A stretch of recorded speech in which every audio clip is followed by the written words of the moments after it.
Here once again outside Food City with Tim Arnold. And Tim, we're getting ready to make the beautiful sauce for these beautiful chops that you got going on here. Yes, sir.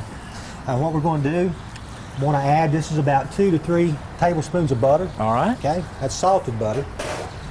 I'm going to add about 1 tablespoon fresh garlic. Oh, love mixed. that.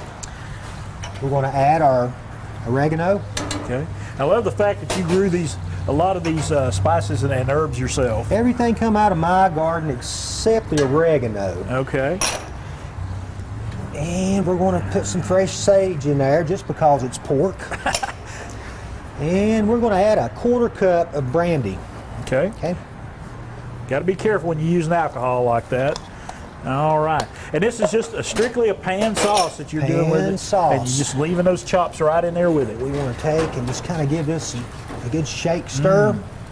Oh man, the smell. I really wish we had smell-o-vision here, folks, because the smell coming off of this sauce and these chops right now is something And fantastic. you really just want to let it simmer down about 2 minutes, 3 minutes on each side. You want to flip your chops several times while it's simmering. Okay. Just to get that good old sauce all over You both want to sides. get them basted on both Yes, sides. absolutely.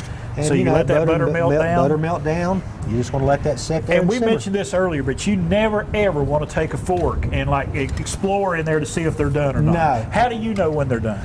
You know, a pork chop, it just gets a different texture. Right. And it's the same way with a piece of steak. You know, if you touch the pork chop and it feels very firm, Right. pork chop's going to be done. Okay. Same way with the steak. You know, if you push Yeah. down on it and it's Right. a little bit and your fingers go down in a little bit, it's probably going to be rare to medium, okay? Right.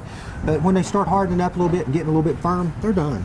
And we were talking about this earlier. These days, with all the precautions and everything, Food City gets top quality meat in here. So you want to cook these to perfection. You don't want to overcook them. Yeah, that's the biggest thing. And I hear, you know, people always ask questions about cooking times and stuff Right. of that nature.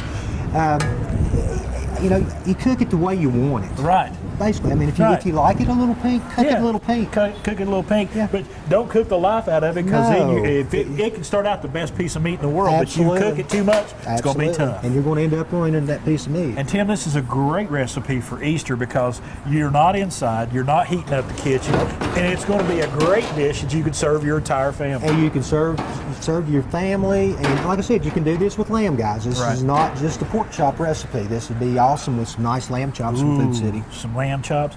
Tim, thank you for showing us this. The great pan sauce is going in there. It's all one skillet on your grill for Easter. Tim Arnold, appreciate you, sir. Yes, sir. Thank Thank you. you. This is a great recipe. You can find great recipes like this all throughout foodcity.com.